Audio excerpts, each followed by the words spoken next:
Hello guys, आज तुम्हारा tau तुम्हें गुटखा रगड़ना सिखाएगा। सबसे पहले हाथ में थोड़ा सा गुटखा लो। अबे क्या कर रहा है मेरे चैनल पे? कुछ नहीं, वीडियो बना रहा हूँ, तेरे से तो बनेगी नहीं।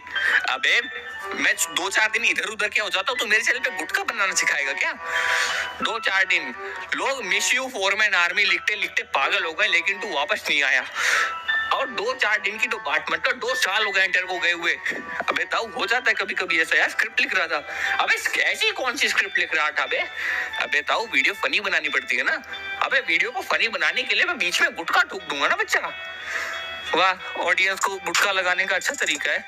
वैसे तो एक बात बता, तू वीडियो को फनी बनाने के लिए सिर्फ गुटखा ही थूकता है या और कुछ भी करता है? अबे तू और क्या चाहता है? मैं इस बुढ़ापे में घाघरा चोली पहन के तेरे चैनल पे मुजरा करना चालू कर दूं क्या? आइडिया बुरा नहीं है ताऊ, तेरे लिए मंगाता हूँ आज घाघरा चोली। मैं मजाक कर रहा था, खबरदार ऐसा किया तो। दीपक भाई क्या कर रहे हो? बस कुछ नहीं, ताऊ मुजरा करने वाला है तो उसके लिए घाघरा चोली मंगा रहा था। मैं भी देखेगा। अरे ताऊ छी छी छी, ऐसे दिखा करे बाबा, तू मुजरा करेगा? अरे रे रे बाबा, पाप रे पाप। अब कर लो, मेरी बेइज्जती भी कर लो, मेरी बेइज्जती से ही तो वीडियो चलती है। हाँ बुड्ढे, तेरी बेइज्जती करने का कोई मौका थोड़ी छोड़ेंगे हम। हाँ तो इन्हें ये भी बता देना कि कल मैं बीच चौराहे पे पिट रहा था। क्यों पिट रहा था ताऊ? अरे बेटा, उन लोगों ने मेरे को गुटखा चोरी करते हुए देख लिया था, बहुत मारा, मारते मारते मेरा कच्छा भी फाड़ दिया, घर तक नंगा आया हूँ। ये बात मत बता दियो बस, ये तो तूने खुद बता दी। भाई साहब, अपनी आवाज को इतने टाइम बाद रिकॉर्ड कर रहा हूँ, अजीब लग रहा है सच्ची बताऊं तो हेलो गाइस, आज हम अपनी एक परमैन की न्यू सीरीज शुरू करने वाले हैं, स्कूल लाइफ। ये पहले वाली स्कूल लाइफ नहीं है, ये थोड़ी अलग है, इसकी थोड़ी अलग स्टोरी है, अलग कैरेक्टर्स हैं, अलग विलन्स हैं, सब कुछ अलग है।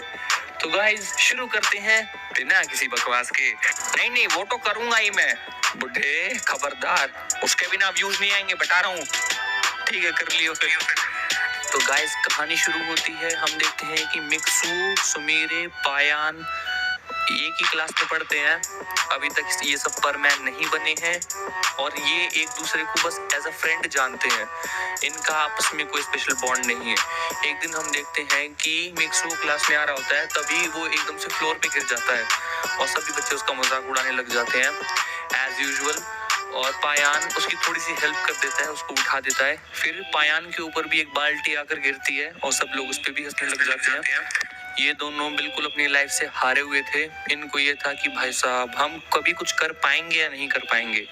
फिर एक दिन ये अपने अपने घर होते हैं, तभी एकदम से एक बहुत बड़ा यूएफओ इनके ऊपर आके गिरता है और जैसे वो गिरता है ना, उसमें से निकलते हैं बर्डमैन। तभी वो बोलते हैं, अरे यार ये यूएफओ फिर खराब हो गया और ये मैं किस बच्चे के ऊपर गिर गया बे? और वो बच्चा होता है मिक्सुओ। वो देखते हैं कि मिक्सुओ को बहुत चोट आई है और वो रो रहा है। तभी वो बोलते हैं, अरे अरे रोना बंद करो रे, रोना बंद करो। उसके बाद बर्डमैन उसे चुप कराने के लिए उसे देते हैं परमैन सेट। वैसे वो लेके किसी और के लिए आए थे, और लेकिन क्योंकि बर्डमैन उस बंदे को ढूंढ नहीं पा रहे थे कि उन्हें किसको देना है ये परमैन सेट, और मिक्सुओ काफी रो रहा था, तो वो मिक्सुओ को चुपचाप दे देते कि लो बेचारो मत, लो ले लो। तो उसके बाद वो मिक्सुओ को परमैन सेट पकड़ा के निकल लेते हैं। उसके बाद मिक्सुओ जैसे उठता है बोलता, बहुत जोर से पड़ गई बे, ये क्या था? तभी उसके हाथ में कुछ च्युइंगम जैसा होता है, बोलता है ये क्या दे दिया उसने मेरे को। फिर वो उसे अपनी पॉकेट में रखता है और अपने घर चला जाता है। उसके बाद हम देखते हैं कि बर्डमैन ऐसे ही काफी स्पीड से कहीं जा रहे होते हैं और उनकी यूएफओ से एक और परमैन सेट नीचे गिर जाता है और वो एक बंदर के पास जाता है और वो होता है हमारा बूबी। उसके बाद वो रास्ते में एक ट्रेडर के पास रुकते हैं और वो उसे रास्ता पूछने लगते हैं। तभी मतलब उनकी स्पेसशिप टूट गई थी, वहां से भी एक और परमैन सेट नीचे गिरता है और वो मिलता है पायान को। उसके बाद वो जाते हैं सीधा सुमीरे को, जो कि एक रियल परमैन बनने के काबिल थी, उसको भी एक परमैन सेट देते हैं। और जब तक बर्डमैन को रियलाइज होता है शिट इतने सारे परमैन सेट गए कहाँ पे, तब तक सारे परमैन सेट एक्टिव हो चुके थे और बर्डमैन उन्हें वापस नहीं ले सकते थे। उसके बाद वो बोलते कि शिट ये तो बिना बताए ही टीम बन गई बे। उसके बाद वो सभी परमैन्स को अपनी आइडेंटिटी सीक्रेट रखने के लिए बोलते हैं और हर एक बंदे के पास, जैसे मिक्सुओ, पायान, बूबी और पाको, सभी के पास जाके बराबर बताते हैं कि अपनी आइडेंटिटी रिवील नहीं करनी है। जैसे जैसे टाइम बीतता है हम लोग देखते हैं कि मिक्सुओ एक बहुत ही मैच्योर बच्चा बनता जा रहा था। जैसे जैसे वो परमैन ड्यूटीज निभा रहा था, उसे उसकी रिस्पॉन्सिबिलिटीज पता चल रही थी। उसी के साथ उसे पाको थोड़ी थोड़ी पसंद आने लगी थी। उसे अपनी टीम बिल्कुल पसंद थी कि उसमें पायान भी है और बूबी भी है। ये चारों मिलके काफी सारी प्रॉब्लम्स को सॉल्व करने लगे, जिसके बाद ये एक सिग्नल चला गया कि ये टीम बेस्ट है। तो बर्डमैन सोचते हैं कि इन सभी से इनका परमानेंट सेट वापस लेने का कोई फायदा नहीं है। तो वो सोचते हैं कि चलो ठीक है, यही टीम अब अर्थ को प्रोटेक्ट करेगी। तो ऐसे बनती है हमारी परमैन स्क्वाड।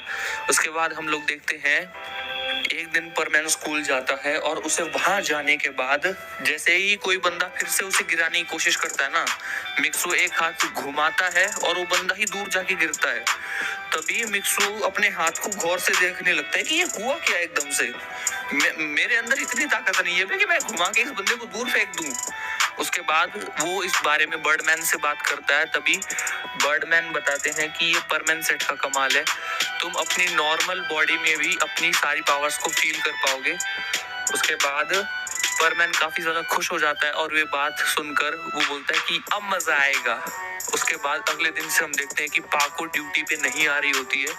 तभी मिक्सू काफी ज्यादा सोचने लगता है कि अरे वो लड़की भी तो आती थी ना हमारे साथ, वो कहाँ पे है, क्या नाम था उसका, पाको। तभी मिक्सू सोचने लगता है कि चलो उसे कॉल करके देखते हैं। कॉल भी नहीं उठा रही है। उसके बाद मिक्सू को थोड़ी थोड़ी टेंशन होने लगी और उधर क्लास में सुमीरे भी नहीं आ रही है, क्योंकि सुमीरे और पाको एक और ही गायब है। उसके बाद मिक्सू थोड़ा थोड़ा टेंशन में होने लगता है। फिर मिक्सू सोचता है कि अब लगता है कि मेरे को उन्हें ढूंढने जाना पड़ेगा। उसके बाद वो उसे काफी दिनों तक ढूंढता है लेकिन नहीं मिलती।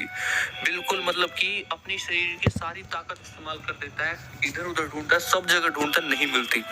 फिर वो थक हार के कहीं बैठ जाता है ना। एक दिन एक खंबे पे बैठा हुआ था, तभी एकदम से एक बहुत ही रॉकेट की स्पीड में एक मिसाइल आके लगती है उसको और वो बहुत दूर जाके गिरता है। मिक्सू जैसे ही उठता है ना, वो देखता है कि उसका सर चकरा रहा है और उसका परमानेंट सेट टूट चुका है और वो एकदम से नीचे गिर के बेहोश हो जाता है। ऊपर एक यूएफओ आता है और उसको उठा के ले जाता है। ये बात दूर से बूबी ने देख ली थी। बूबी जब तक बचाने जाता तब तक वो मिक्सू को लेके वहां से जा चुके थे। अब बूबी ये बात पायान को और बर्डमैन को बताता है कि कुछ लोग आए, परमैन पर हमला किया और उसे ले गए। तभी बर्डमैन सोचते हैं कि इन्हीं लोगों ने शायद पाको को भी किडनैप किया था और अब उन दोनों की जान खतरे में है। मुझे बच्चों के हाथ में परमैन सेट नहीं देना चाहिए था, ये मेरी गलती है। तभी बर्डमैन अपना रेडार निकालते हैं और उन दोनों को ट्रैक करने लगते हैं। तभी उन्हें पता चलता है कि पाको तो अर्थ पे ही है। ये कैसे हो सकता है? बूबी तुम बता रहे हो कि परमैन को कोई उठा कर ले गया, उसकी लोकेशन पृथ्वी पर नहीं दिख रही है, लेकिन पाको की लोकेशन अभी भी पृथ्वी पर दिख रही है। इसका मतलब पाको अभी भी अर्थ पे है, हम उसे ढूंढ सकते हैं। तभी हम सब देखते हैं कि पाको एक बंद कमरे में बंधी हुई है और उसके परमानेंट सेट पे एक गैजेट लगाया हुआ है, जिसकी वजह से वो अपने परमानेंट सेट की पावर यूज नहीं कर पा रही है। उसके सर से खून बह रहा है और वो बोल रही है कि कौन हो तुम, क्या चाहते हो। तभी एक डरावना इंसान बोलता है कि हमारे मकसद को अंजाम देना। हम लोग इस समय तुम्हारे ही स्कूल में हैं और तुम्हारे ही स्कूल के बच्चों को हम अपना गुलाम बनाएंगे और उन सबको अपने साथ अपने ग्रह पर ले जाएंगे। तो ये है तुम्हारा प्लान, तुम इस प्लान में कभी सक्सेसफुल नहीं हो पाओगे। परमैन को जैसे ही पता चलेगा वो तुम्हारी धज्जियां उड़ा देगा। तभी वो उसे एक स्क्रीन पे एक चीज दिखाते हैं, एक मिसाइल मिक्सो को आके लगती है और वो बहुत दूर जाके गिरता है। पाको लिटरली शॉक हो जाती है। इस टाइम तक पाको को परमैन से प्यार नहीं है, इसलिए उसे कोई भी इमोशनल अटैचमेंट नहीं है परमैन से, लेकिन वो उसके लिए फिर भी चिंता करती है। परमैन। उसके बाद हम लोग देखते हैं कि मिक्सू को जो लोग उठा कर लेके गए थे, उन्होंने उसके सर में एक हेलमेट टाइप कुछ डाला हुआ था और उससे वायर अटैच की हुई थी। वो उसकी ब्रेन की इंफॉर्मेशन निकालना चाहते थे कि कैसे इस परमैन का इस्तेमाल करके एक नया वेपन बना सकते हैं। दूसरी तरफ बर्डमैन को भी कुछ सूझ नहीं रहा था। वो बर्ड प्लेनेट चला गया कुछ और परमैन्स को लेके आने के लिए, हेल्प के लिए। दूसरी तरफ अब पूरी अर्थ की रखवाली पायान और बूबी कर रहे थे। पायान इस बात से डरा हुआ था कि अगर कुछ हो गया तो वो कैसे हैंडल करेंगे। तभी हम लोग देखते हैं कि 2 और मिसाइलें पायान और बूबी की साइड भी आ रही होती है। बूबी उन्हें काफी दूर से ही देख लेता है तो बूबी बहुत स्पीड से भागने लगता है। पायान भी उसके पीछे पीछे जाता है। पायान एक प्लान बनाता है जिसके तहत वो मिसाइलों को डाइवर्ट कर देते हैं अलग अलग डायरेक्शन में, और फिर एकदम से वो दोनों उन्हें डॉज कर देते हैं, जिसकी वजह से वो दोनों मिसाइलें आपस में ही फट जाती है, एक दूसरे के आमने सामने आ जाती हैं। वो यूएफओ जो परमैन को उठा कर लेके गया था वो थोड़ी दूरी से उन सबको नोटिस कर रहा था। वो तभी इंफॉर्मेशन भेजता है कि मिशन फेल हो गया है, हम उन दोनों परमैन्स को नहीं पकड़ पाए। तभी वो बोलता है शिट। दूसरी तरफ हम देखते हैं कि पाको अभी भी स्कूल में ही बंद है और एक साइंटिस्ट उसे लगातार इलेक्ट्रिक शॉक दे रहा है। पाको उसे बोल रही है कि एक बार मुझे छोड़ दो फिर देखना, लेकिन पाको अपनी परमैन पावर्स का अगेन यूज नहीं कर पा रही थी। तभी पाको बेहोश हो जाती है। दूसरी तरफ वो परमैन को भी बेहोश रखते हैं। दूसरी तरफ हम देखते हैं कि अब पायान और बूबी पे काफी सारे यूएफओ एक साथ हमला कर देते हैं और वो बच के भाग रहे होते हैं। उन्हें कुछ समझ में नहीं आ रहा होता है। तभी बूबी एक बहुत बड़ा पेड़ उखाड़ता है और 3-4 यूएफओ को तहस नहस कर देता है, लेकिन उसके बाद वो भी पीछे से हमला करके बूबी को पकड़ लेते हैं। पायान भी बूबी को बचाने के चक्कर में पकड़ा जाता है। उसके बाद हमें इन सब का एक मेन हेड दिखाया जाता है। वो बोलता है कि हमने सभी परमैन्स को पकड़ लिया है, अब इस पृथ्वी को बचाने वाला कोई नहीं है, हम सबको तहस नहस कर देंगे। तो दूसरी तरफ हम लोग देखते हैं उन्होंने शहर में अलग अलग जगह पर मिसाइल फेंकना शुरू कर दिया है। शहर में अलग अलग जगह धमाके हो रहे हैं, पूरे शहर में अर्थक्वेक्स आ गए हैं, बिल्डिंग्स गिर रही हैं और किसी को भी कुछ समझ में नहीं आ रहा है क्या किया जाए। दूसरी तरफ स्कूल बिल्कुल ऐसे हिल रहा है, स्कूल की हर एक विंडो टूट चुकी है। अब वहां से एक बहुत बड़ा पेड़ बाहर निकल रहा है। तभी पाको को होश आता है और बोलती है ये पेड़ कैसा निकल रहा है। तभी वो साइंटिस्ट बोलता है कि ये पेड़ नहीं है, हम इस पूरे के पूरे स्कूल को अपना यूएफओ बना रहे हैं। तभी पाको बोलती है तो हमारे स्कूल का क्या होगा, इसे भी हम अपने साथ उड़ा कर ले जाएंगे, लेकिन वो जाने से पहले तुम्हारी पूरी पृथ्वी को तहस नहस कर देंगे। ये क्या लगता है तुम्हें, ये सिर्फ एक नॉर्मल पेड़ है? ये पेड़ बहुत गहरा है, ये पेड़ धीरे धीरे पृथ्वी की सारी ताकत खींच रहा है, और जिस दिन ये पेड़ पृथ्वी की सारी ताकत खींच लेगा पृथ्वी फट जाएगी और उसी समय हम पृथ्वी छोड़कर निकल जाएंगे। तुम ऐसा नहीं कर सकते, पाको बोलती है। कौन रोकेगा मुझे, तुम्हारी पूरी टीम को तो हमने पकड़ लिया है, इतनी आसानी से परमैन सरेंडर कर देंगे हमें पता नहीं था। तभी पाको बोलती है हमारी पूरी टीम पकड़ी गई। तभी वो बोलता है बिल्कुल, बहुत आसानी से, तुम्हारा लीडर तो एक मिसाइल में ही बेहोश हो गया था। तभी पाको बोलती है वो बेवकूफ मिक्सुओ, उसके तो किसने बनाया उसको लीडर टीम का। तभी हम लोग देखते हैं कि जो साइंटिस्ट मिक्सुओ का दिमाग से इंफॉर्मेशन निकालने की कोशिश कर रहे थे वो उसके दिमाग से इंफॉर्मेशन निकाल ही नहीं पा रहे थे। वो भी परेशान हो गए थे कि सर इसके दिमाग से तो इंफॉर्मेशन ही नहीं निकल रही है। तभी वो हैरान हो जाती है कि ऐसा कैसे हो सकता है, हमारी मशीन तो झूठ नहीं बोलती है ना। दूसरी तरफ हम लोग देखते हैं कि वो पायान और बूबी को भी अब उसी जगह लेटा देते हैं जहाँ बर्डमैन को लेटाया था। बर्डमैन की हालत टाइट हो जाती है, उनकी पूरी टीम पकड़ी गई और बर्ड प्लैनेट से हेल्प आने में 3-4 दिन लगेंगे, तब तक ये पृथ्वी को तहस नहस कर देंगे। बर्डमैन सर पकड़ लेते हैं बिल्कुल कि अब क्या होगा। तभी बर्डमैन डिसाइड करते हैं कि अब होगा वही जो होना चाहिए, मैं लड़ूंगा इन सब से। तभी बर्डमैन अपनी गन निकालते हैं और अपने यूएफओ में बिल्कुल बहुत स्पीड से उनकी तरफ जा रहे होते हैं। तभी रास्ते में उन्हें भी एक मिसाइल आके लगती है और वो भी बिल्कुल ओशियन में जाके लैंड करते हैं। और ओशियन में वो जैसे ही लैंड करते हैं ना, हम लोग देखते हैं कि काफी सारे यूएफओ आके उनको घेर लेते हैं। बर्डमैन भी बिल्कुल फुल ताकत से उनका सामना करते हैं, वो भी अपना यूएफओ का मेन बटन दबाते हैं। काफी सारी मिसाइलें उन बाकी सब यूएफओ को जाके लगती हैं, वो बहुत अच्छी फाइट देते हैं। लेकिन क्योंकि वो एक बहुत स्पीड से जा रहे थे, उनकी यूएफओ का फ्यूल खत्म हो जाता है। उसके बाद उनका यूएफओ डिसबैलेंस होता है और वो पानी में गिर जाते हैं। काफी सारे यूएफओ उन्हें ढूंढते रहते हैं लेकिन बर्डमैन किसी को मिलते नहीं है। उसके बाद वो सभी वापस आ जाते हैं हेडक्वार्टर्स। हम देखते हैं कि बहुत बड़ी स्पेसशिप मतलब अंतरिक्ष से धरती की तरफ आ रही होती है। शहर में तबाही मच रही थी। अब उन्होंने अलग अलग देशों पे हमला करना चालू कर दिया था। अब वो चारों परमैन्स को एक साथ रख देते हैं और बोलते हैं कि अब सबसे पहले हम इन परमैन्स को खत्म करेंगे, उसके बाद देखते हैं कि हमारे सामने कौन आएगा। तभी सारे परमैन्स बोलते हैं कि हमें छोड़ दो, हमने कुछ नहीं किया। तभी हम लोग देखते हैं कि पीछे से बर्डमैन आके उन सभी को हेल्प करने की कोशिश करते हैं, पर कोई फायदा नहीं होता। वो भी एंड में पकड़े जाते हैं वहीं पे। उसके बाद वो सारे एक खंबे से लटके हुए होते हैं और बोलते हैं कि हमें छोड़ दो। तभी उनका मेन लीडर सामने आता है और बोलता है कि ऐसे कैसे छोड़ दूं, बर्डमैन कुछ याद आया तुम्हें? तभी बर्डमैन को याद आता है कि ये वही चोर है जो कि गैलेक्सी जेल से भाग गया था और उसे बर्डमैन ने ही पकड़ा था और उसकी वजह से ही वो बर्डमैन बने थे। लेकिन आज वो 20 साल बाद उनसे वापस बदला लेने आया था। तभी बर्डमैन बोलते हैं कि तुम्हें तो मैंने गैलेक्सी जेल में बंद करा दिया था, गारा तुम वापस कैसे आए? मेरा नाम है गारा, तुमसे बदला लेने का तो बिल्कुल बहाना चाहिए मुझे। तुम्हें क्या लगा तुमने मुझे जेल में बंद कर दिया तो मैं वापस नहीं आऊंगा? तुम्हें, तुम्हारे बर्ड प्लैनेट को, अर्थ को और तुम्हारी इस टीम को अपने पैरों के नीचे रौंदने का दम रखता हूं मैं, समझ गए? अब तुम सबको कौन बचाएगा? तुम्हारी पूरी टीम मेरे कब्जे में, तुम मेरे कब्जे में, कैसे रोकोगे रे मुझको? तभी हम लोग देखते हैं कि बर्डमैन एकदम से बिल्कुल रोने को जाता है कि भाई अब मैं कुछ नहीं कर सकता।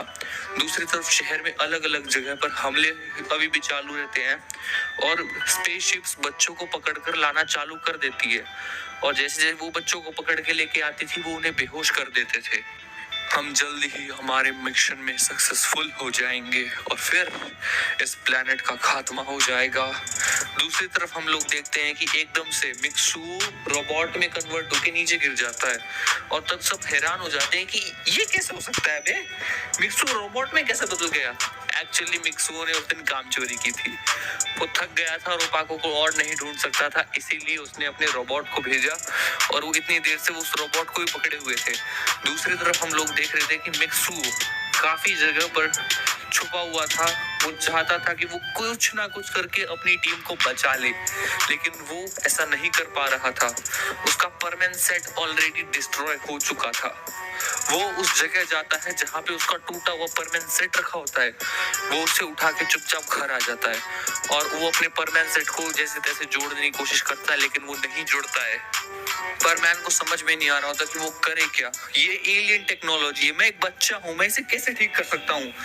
तभी परमैन को भी कुछ समझ में नहीं आ रहा होता है। तभी हम लोग देखते हैं कि उसका वो परमैन सेट ऑटोमेटिकली जुड़ जाता है और वो वापस जुड़कर एक नॉर्मल परमैन सेट में कन्वर्ट हो जाता है। तभी मिक्सू सोचता है कि ये कैसे हुआ।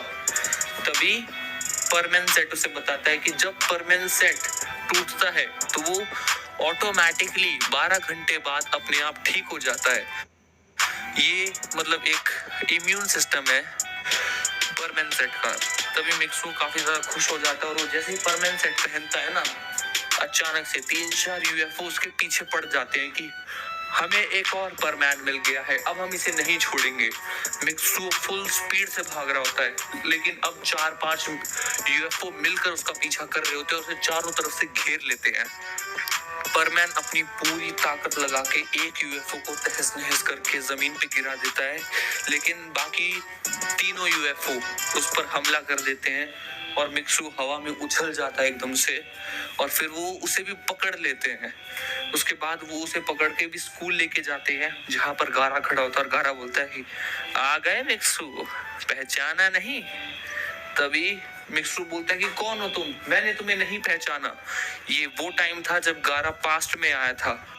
अभी तक तुम्हें लग रहा होगा कि परमैन के पास गोल्डन डायमंड सेट नहीं है, गोल्डन सेट नहीं है, या फिर गोल्ड बर्ड क्यों नहीं आ रहा है उसे बचाने के लिए, क्योंकि ये पास्ट टाइम है। अभी परमैन नया परमैन बना है, उसके पास ऐसी कोई सुपरनैचुरल पावर नहीं है। फ्यूचर वाले परमैन्स ने उसको काफी तंग किया है, इसीलिए वो सोचता है कि मैं पास्ट में जाके पास्ट बदल दूंगा। इसीलिए वो पास्ट में आता है जब परमैन टीम कमजोर थी। अब तुम्हें मूवी का थोड़ा कॉन्सेप्ट समझ में आ रहा है बच्चों? चलो आगे शुरू करते हैं। तभी हम लोग देखते हैं कि सारे परमैन्स को बंदी बना लिया है और बर्डमैन भी आराम से बंधे हुए हैं। तभी वहां पे उनका चीफ आता है गारा और बोलता है कि सब काम कैसा चल रहा है साइंटिस्ट? सब काम तो बहुत अच्छा चल रहा है मालिक, लेकिन एक बात बताता हूँ, अगर असली वाले परमैंस को पता चल गया ना कि हम लोग पास्ट में आके छेड़छाड़ कर रहे हैं, वो हमें कहीं का नहीं छोड़ेंगे। तभी गारा बोलता कि ऐसा कुछ नहीं होगा, मैंने टाइम बैरियर लगा दिया है, वो इस टाइमलाइन में आ ही नहीं सकते जब तक ये टाइम बैरियर ना हटे। और टाइम बैरियर को हटाने के लिए ये चाबी चाहिए जो मेरे गले में बंधी हुई है, और इस तक कौन ही पहुंच सकता है। और एक और बात बता दूं तुम्हें, इस टाइमलाइन को अगर हमने खराब कर दिया तो फिर मुझे पूरे यूनिवर्स का राजा बनने से कोई नहीं रोक सकता, ना वो गोल्ड बर्ड यहाँ आ सकता है, क्योंकि टाइम स्टैम्प के बाहर तो किसी की नहीं चलती। तभी उसका मतलब साइंटिस्ट पूछता है, अरे तो ये आपको कैसे मिल गई? बस मैंने इसे बर्ड प्लैनेट की लेबोरेटरी से चुराया है, और देखो ये लोग कैसे बिल्कुल कमजोर हो गए मेरे सामने। हिलने की ताकत है या पानी पिलवाऊं तुम लोगों को? सारे परमैंस बंधे हुए हैं लेकिन कुछ कर नहीं सकते। तभी मिक्सो बोलता है कि एक बार मेरे हाथ खोल दो फिर देखना। पाको बोलती है, चुप रहो, अपना मुंह बंद रखो, तुम तो धोखेबाज हो। मैंने क्या धोखेबाजी की पाको? तुम अपनी जगह अपने रोबोट को भेजते हो, हाँ इसी वजह से तुम्हें बचाने आ सका। तभी पाको बोलती, हाँ तो बचाने आकर कौन सा एहसान कर दिया, ये हमारे साथ यहाँ बंधे ही हुए हो ना। तभी मिक्सू बोलता है कि तुम सही हो, तो अब किया क्या जाए? मुझे नहीं पता, मेरे से बात मत करो। तभी हम लोग देखते हैं कि बर्डमैन बोलते हैं कि गारा तुम्हारी दुश्मनी मेरे से है, मुझे पकड़ लो और बच्चों को छोड़ दो। तभी गारा बोलता है, अरे पागल समझे हो क्या, मैं नहीं छोड़ने वाला। बाय चांस कल को इनमें से किसी ने एक ने मुझे पकड़ लिया फ्यूचर में, मेरी चटनी बना देगा। मैं इनको छोड़ के रिस्क नहीं लेना चाहता ना, इनको छोड़ दिया तो ये फ्यूचर में बड़े होके मुझे कूट डालेंगे। इतने सालों से कूटता आया हूँ, लेकिन अब मुझे कोई नहीं रोकेगा, अब मेरी जीत होगी। तभी हम लोग देखते गारा बोलता है कि मुझे इस टाइम लाइन के गारा को भी जेल से छुड़ाना है। यूनिवर्स जेल को तोड़ने का टाइम आ गया है, जहाँ पर मेरा यंग वर्जन गारा रहता है। अगर 2 गारा हो गए तो फिर किसी की नहीं चलेगी हम पर, फिर तो ये बर्डमैन भी हमारे सामने घुटने टेक देगा।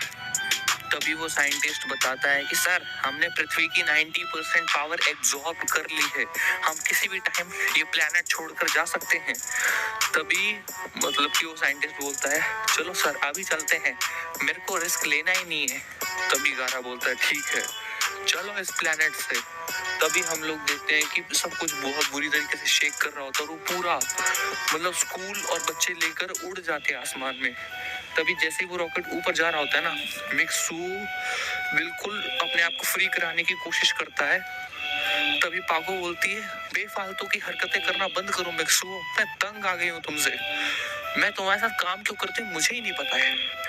तभी हम लोग देखते हैं कि मिक्सू की डंडी जिसपे वो बंधा हुआ था वो टूट जाती है, और मिक्सू उड़ने से पहले ही गिर जाता है नीचे। तभी गारा बोलता है, अरे पकड़ो उसे, अगर वो बच गया तो मेरी तो चटनियां बना देगा। गारा बिल्कुल टेंशन में आ जाता है, वो भी चलते हुए रॉकेट से नीचे कूदने की सोचता है, लेकिन उसका साइंटिस्ट रोकता है कि रुको सर, हम नीचे कई सारी मिसाइलें फेंक देते हैं, वो बचेगा ही नहीं। तभी गारा बोलता है, नहीं अगर वो बच गया तो मैं कहीं का नहीं रहूंगा। तभी गारा नीचे कूद जाता है और मिक्सू की डंडी पकड़ लेता है, मतलब जिसे वो बहुत बड़ी डंडी पे बंधा हुआ था, और मिक्सू को आजाद कर देता है रस्सियों से, और उसका गला पकड़ लेता है और बोलता है कि अब मैं तुम्हें वहीं पे मार दूंगा, मैं रिस्क नहीं लेना चाहता कि बड़े होकर तुम मुझे पीटो। तभी मिक्सू को समझ में नहीं आ रहा तो बोलता है, छोड़ो मुझे वरना तुम्हारे लिए अच्छी बात नहीं होगी। तभी मिक्सुओ को रियलाइज होता है कि उसके पास परमैन का हेलमेट और फ्लाइंग क्लॉथ नहीं है, लेकिन उसके पास उसका परमैन बैज है, तो वो इधर से आसानी से एस्केप कर सकता है क्योंकि साइड में ही ओशियन है। तभी मिक्सुओ उसको लात मारने की कोशिश करता है। तभी गारा हंसने लगता है, अबे पागल समझा है क्या बे, तू परमैन नहीं है, तेरे पास इतनी पावर नहीं है कि तू मुझे लात मार के गिरा देगा और मैं गिर जाऊंगा। तभी मिक्सू अपना बैच निकालता है और गारा की आंख में फेंक के मारता है। जिसकी वजह से उसकी आंख बंद हो जाती है और वो मिक्सो को छोड़ के अपनी आंख पकड़ता है और बोलता है कि नहीं, मैं ये नहीं होने दे सकता, अगर ये बंदा बच गया तो मेरी खैर नहीं है, मेरी खैर नहीं है। तभी वो परमैन को पकड़ने की कोशिश करता है, लेकिन तब तक परमैन ओशियन में कूद जाता है अपने बैच को मुंह में रख के। तभी गारा भी उसके पीछे पीछे जाने की कोशिश करता है, लेकिन तब तक अर्थ बहुत बुरे तरीके से शेक करने लग जाती है और बोलती है कि पृथ्वी अभी तबाही होने वाली है। तो कौन बचाएगा इसको? यहाँ पे रहते रहते ये परमैन भी मर जाएगा, क्योंकि अर्थ ही नहीं बचेगी तो ये इंसान क्या बचेगा। तभी गारा वापस से अपने स्पेसशिप में वापस जाता है और पूरा स्कूल लेकर हवा में उड़ जाता है। तभी गारा अपना सबसे पावरफुल वेपन मंगाता है कि हे रोबोट, इधर आओ, नीचे जाओ, नीचे तुम्हें परमैन मिलेगा। अगर वो तुम्हें जिंदा मिले तो उसे जिंदा मत छोड़ना, क्योंकि मैं नहीं चाहता कि टाइमलाइन कहीं से भी कुछ बचे। टाइमलाइन को इस बार मैं बर्बाद कर दूंगा। तभी उसका रोबोट नीचे चला जाता है और सभी लोग ऊपर चले जाते हैं। पाको वो सोचते हैं कि अब हम क्या करेंगे। तभी गारा बोलती है कि सुनो, तुम जो इतना लेक्चर देती हो, इतना लेक्चर दोगी बे, और क्या उखाड़ लोगे लेक्चर देके? तुम्हारी टाइमलाइन बर्बाद कर दी है मैंने।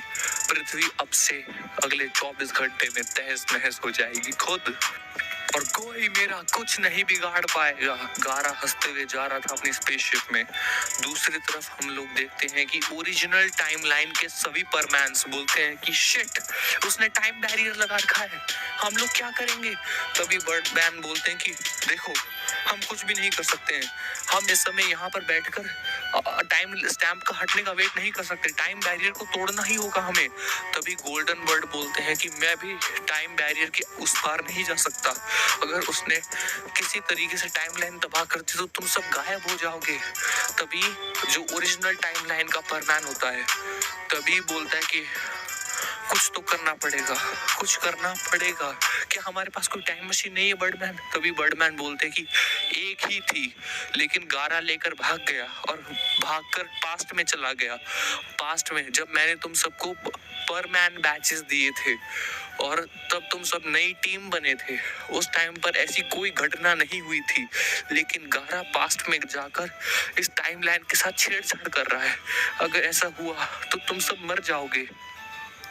तभी हम लोग देखते हैं कि सभी परमैन्स और बर्डमैन एक टीवी पे बैठ के उसी टाइमलाइन को देखे जा रहे थे, और अब वो काफी ज्यादा परेशान हो गए थे कि कैसे कैसे उस टाइमलाइन में एंटर किया जाए और हम बचा ले अपने फ्यूचर को कैसे बचाएं अब हम। तो हेलो गाइस, इतना I think school life season 1 का एपिसोड 1 तुम्हें कैसा लगा कमेंट सेक्शन में जरूर बताना। मैंने अपनी साइड से स्टोरी बहुत अच्छी लिखी है, आगे देखते हैं क्या होगा। मुझे नहीं पता क्या होगा और ना ही मैं बताने वाला हूँ। तो गाइस लाइक मारो, और मैं ये नहीं कह रहा कि अब से रेगुलर वीडियोस आएंगी, लेकिन आएंगी, थोड़ा टाइम लगेगा लेकिन आएंगी, ठीक है। और एक और बात बताना चाहता हूँ कि आप सभी से सॉरी बोलना चाहता हूँ कि देखो, कभी कभी इंसान थोड़ा सा भटक जाता है, तो भटक गया था मैं। देखो, थोड़ी थोड़ी वीडियोस आती रहेंगी, तब तक के लिए लाइक कर दो, सब्सक्राइब कर दो और कमेंट करके जाना। बाय। अरे खाया रे पान बनारस वाला, खुल जाए बंद खोपड़ी का ताला। बुढ़े 2 रुपए का गुटखा खाने की औकात नहीं, बनारस का पान कहाँ से खा लिया तूने? अरे बेटा, गाना है, गाने में फील है, फील के साथ तो अपन बहुत कुछ खेलता है। हाँ बुढ़े, दूसरों की फीलिंग के साथ खेला कर।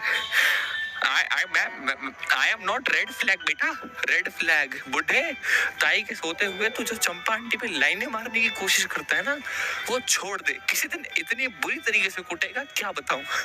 अरे बेटा, मर्द वही होते हैं जो जिगरा रखे, बिना जिगरे के तो मर्द नहीं होता। अरे बेटा, एक बात बता मेरे को। अरे मुखिया जी, आप कैसे? एक बात बता, इतने टाइम बाद कैसे है? तेरे लिए फल लेके आया हूँ बेटा, खा लियो। हाँ ठीक है, बिल्कुल मुखिया जी। और बताओ आप कैसे? अरे बेटा, बस अपनी तो जिंदगी अच्छी चल रही है, ए दीपक भाई, आपकी एक साल बहुत याद आई, आप कहाँ चले गए थे?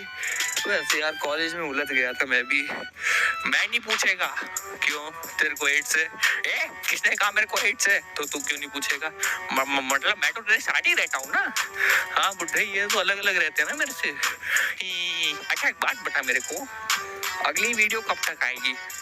तेरे को उससे क्या काम है? अरे बता देना, बट बेटा मैं वो मतलब कि अपनी मतलब घरवाली को बता दूंगा ना। तेरी घरवाली तो सदाई जी है, तो उन्हें तो मैं खुद बता दूंगा। अरे नहीं, बाहर वाली की बात कर रहा हूँ ना।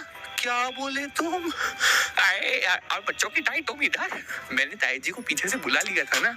ए, पिटवा दिया, बचाओ।